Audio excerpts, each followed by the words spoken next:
I'm out here in Livermore, California today at Cornerstone Fellowship Church with a number of members of their staff, and we appreciate them having us.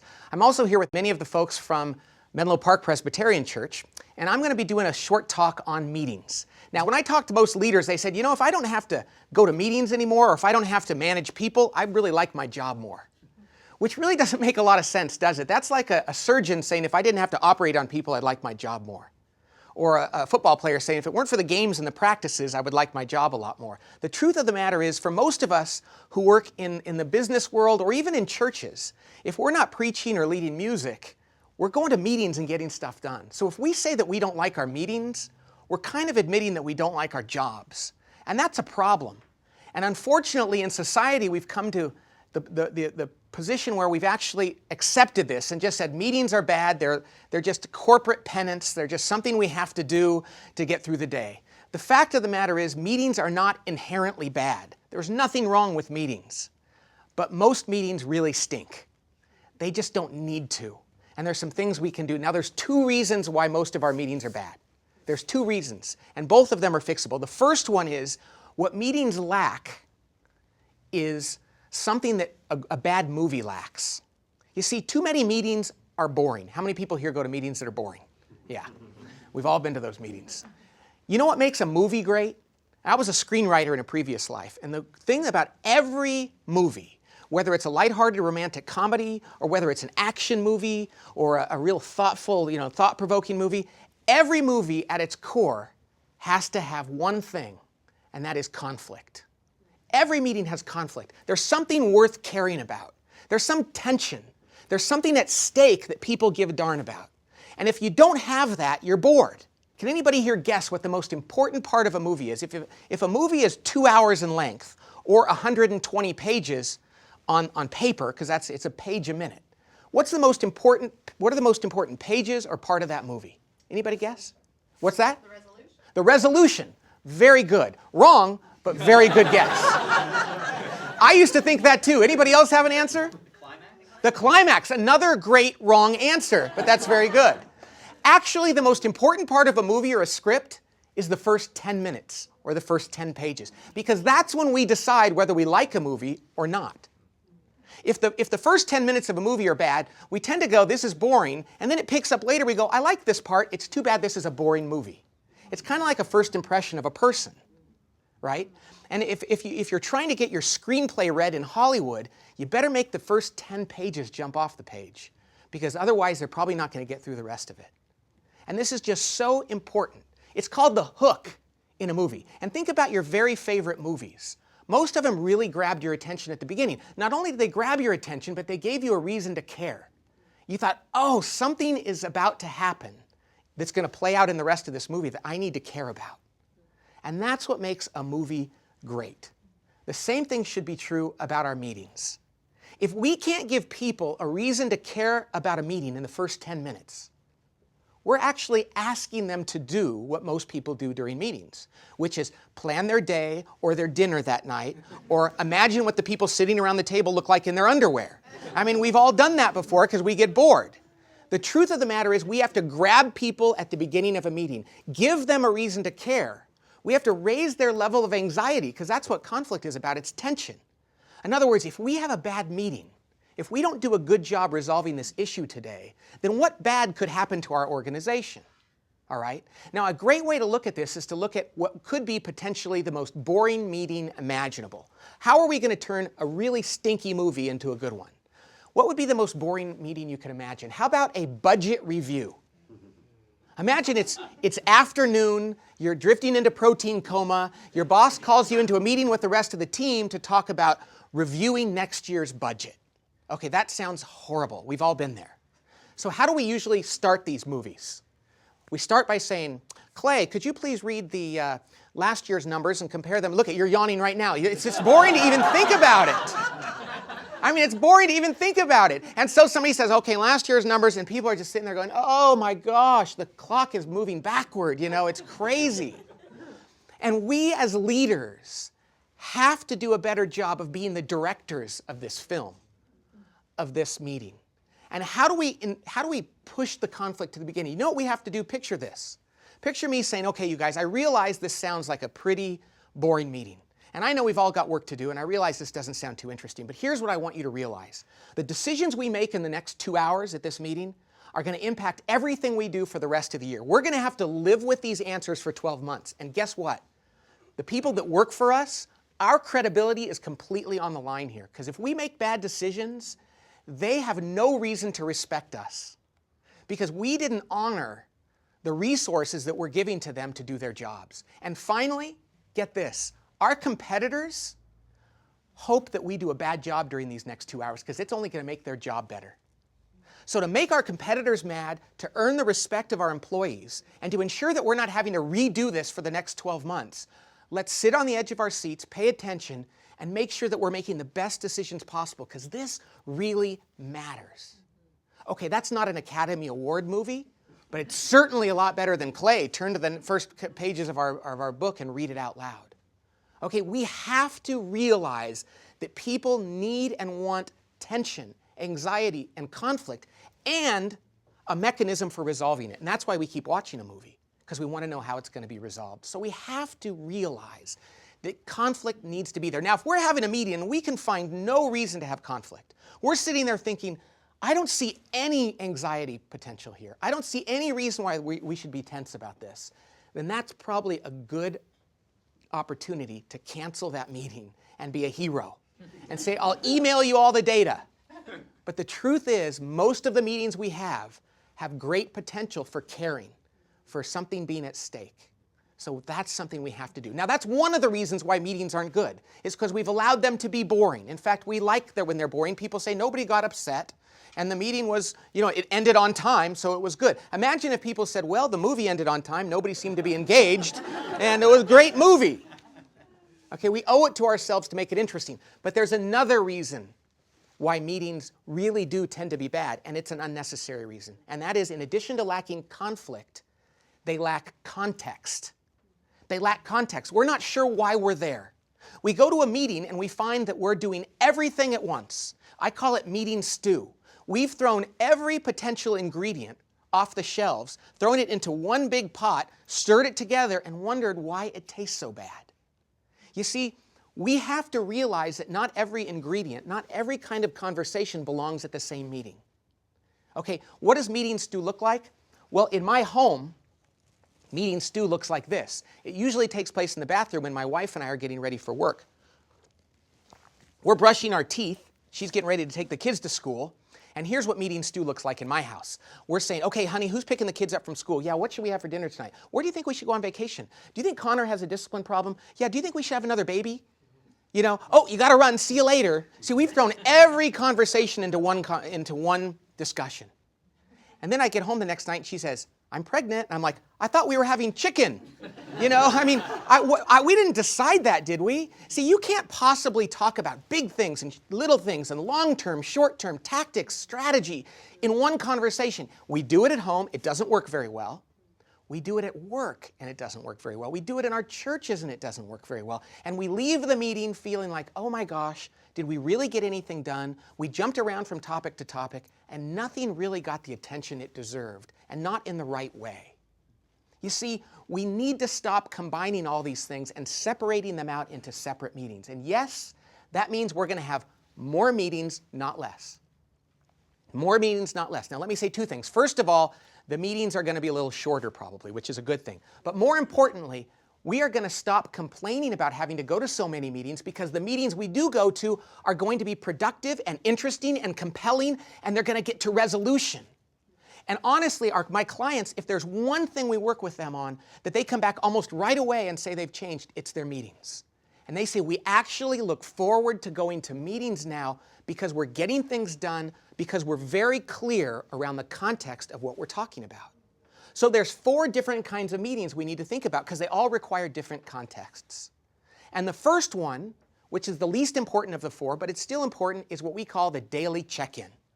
The daily check-in is just a 5-minute, maybe 10, administrative meeting where nobody sits down. There's no agenda ahead of time. We'll talk more about that later.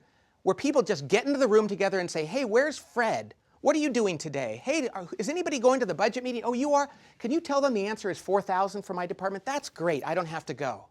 We just check in with one another for 5 minutes a day. How about that game last night? Can you believe they voted that lady off American Idol? Whatever it is, 5, 10 minutes, and you leave. There's something about people getting together on a regular basis every day, knowing that they're going to get a chance to talk, which allows them to do a couple things. One, they save up their kind of administrivia, and they share it there, rather than sending off 5 emails during the day or leaving 4 different voicemails, which just sets off a chain reaction of waste. I'm going to see them tomorrow. I'll ask them tomorrow morning. There's something really nice about the rhythm of doing that. Vern Harnish, a friend of mine who wrote a book about this, talks about the rhythm of the huddle, he calls it. This is a little different, but it's something about the rhythm of knowing you're going to see people you work with every day for a short period of time. Okay, so that's one kind of meeting. Now, many executive teams will say, oh, Pat, we're way too busy to have a 5-minute meeting every day. And they're serious. They'll argue about that. And they'll argue with me for 2 hours, and I'll say, you know, you've just done 24 days of meetings that you've spent arguing with me for 2 hours. The truth of the matter is, when we start having these kinds of meetings, you get used to it over a period of time. 21 days, is that how long it takes to develop a habit, good or bad? And you get hooked on it in the sense that you really start to depend on, I'm going to see my teammates every day. We're going to have a chance to clear the decks, if you will. It's a wonderful thing, not unlike a family saying we're going to get together and have dinner at night. I know I'm going to see mom and dad. We can talk about it then. All right? The daily check-in. Now, this is the least important of the 4. It can be wonderful. But the next one is really critical, and that's the staff meeting, the dreaded staff meeting. This is the big problem because the staff meeting is meeting stew. And once a week, maybe every 2 weeks, whatever it is, we get together for a long, confusing, and kind of frustrating meeting. And everybody is usually mad, including the leader, but they're like, oh, well, this is part of doing business. Again, it's like penance. Here's the key to making those staff meetings work. First of all, do not put together an agenda ahead of time. I realize that sounds like I'm violating Robert's Rules of Order or committing heresy in the meeting world, but let's stop trying to guess at what the agenda should be like before the meeting, because the fact is we don't know what we should talk about during our weekly staff meetings until we get in the same room and figure out what's going on. See, anything else is at best a guess. Or even worse, it's somebody gets something on the agenda because they've lobbied the CEO or the pastor to have something on there. And everybody's sitting there watching the head of HR, God bless her or him, going over how we picked a 401k vendor. And everybody's saying, why aren't we spending our valuable time going? Because she lobbied the head of HR, the CEO, and they need time on the agenda to feel good. And we're wondering, we're wasting our time. See, what we have to do instead is we have to get together as a team. And first we have to go around the team. Let's say these are my team members. And we just have to say, give me a 30-second description of what you think you're going to be working on this week. 30 seconds. She'll probably, we could say the Lord's Prayer in 15 if we're going fast. I know I can. So you say, I'm working on this and this and this. And you say this, and the whole team goes around, and 3.5 minutes later, everybody knows what everybody else thinks they're going to be doing that week. I say thinks they're going to be doing because we need to really think about whether that's the right thing. Then as the leader, I take people through an overview of what our number one goal is. If you've read any of my other books, you know there's a thing called the rallying cry. And what are the major objectives underneath that? But whatever the simple handful of things we're working on, and we evaluate how are we doing on those things? How are our services this weekend? How's our financial giving? How's outreach? How did we think Tim did on his singing this week? And we go through however we evaluate what's going on in our church or our business, and we take 5 minutes. And I like to assign colors to each area. Green for good, yellow for okay, red for bad, orange or lime for those of you who can't make up your mind in between. And then after we make our decisions, we're now 7 minutes into our meeting. And we say, well, 2 of the major areas that we're working on are red. They're really in trouble. And nobody here seems to be working on those this week. Let's talk about what we should be doing this week to really rally around those. And let's spend some time brainstorming around those 2 issues about what we should be doing. And guess what? Just because you're in charge of accounting, if the major issue is parking, or the major issue is children's ministry, I still want to know what the financial person thinks, because you know something? That financial person is often the person with a different perspective that we need to hear. But if we go to our meetings and we have an agenda, and I go around and I say, you get 5 minutes to talk about children's ministry, you get 5 minutes to talk about outreach, you get 5 minutes to talk about finance, everybody sleeps during the part when they're not talking, we're peanut buttering our time over things that we don't even know are important.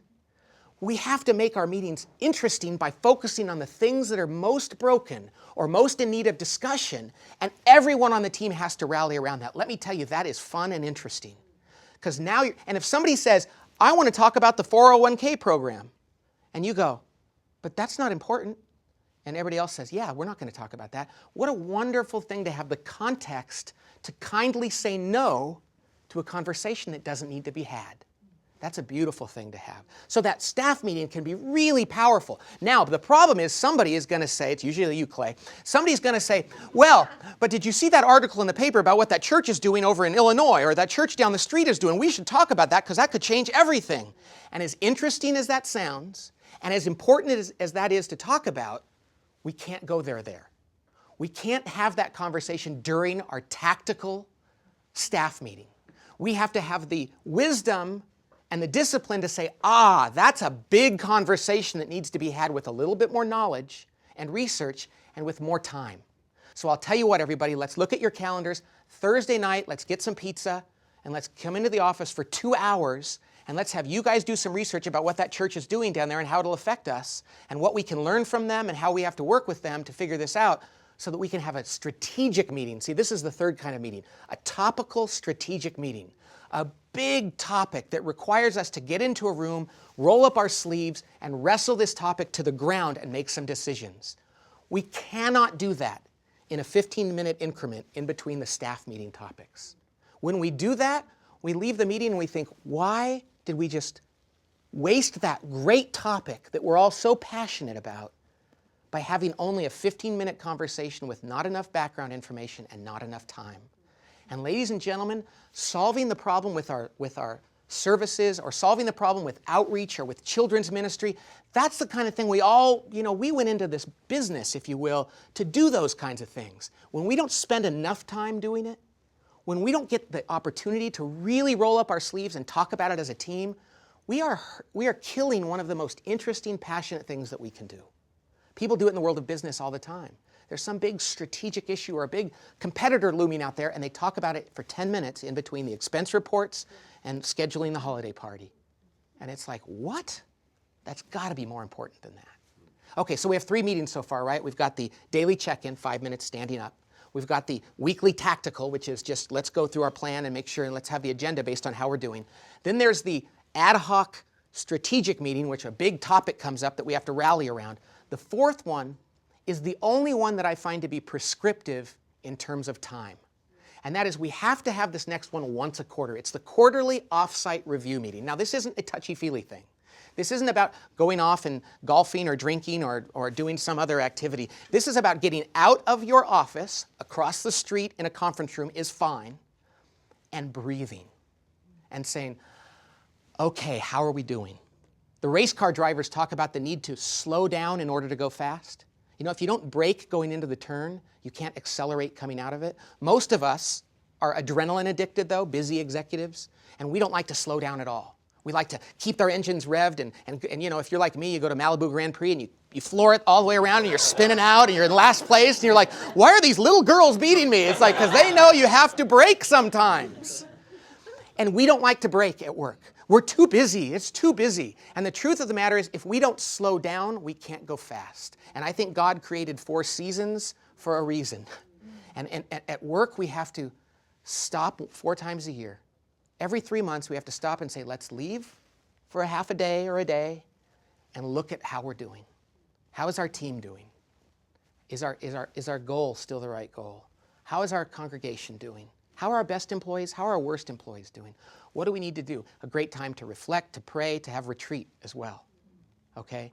Then we come back to work that much clearer, that much more energized and gathered up and able to go faster. So there's 4 meetings that we should be having instead of that monolithic, nasty meeting stew staff meeting.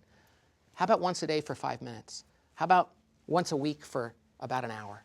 How about probably a few times a month on the big strategic ones for a couple hours? And how about once a quarter for a day or so? Now add it up. If you make it as liberal as possible and put all of the time into these meetings, have the longest ones possible, and you add it all up, you're going to be spending about 15% of your time in meetings.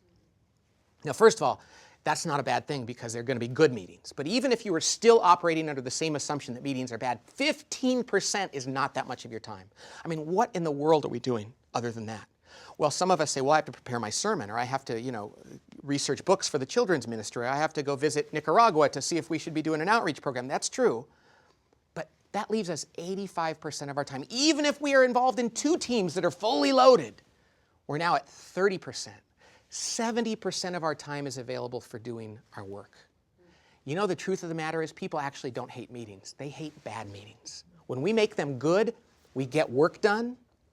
At the end of the meeting, we're so glad that we were there, and we leave more energized, more clear, and more ready to do the important work that we're meant to do. When we can add conflict and context to our meetings, they're going to transform.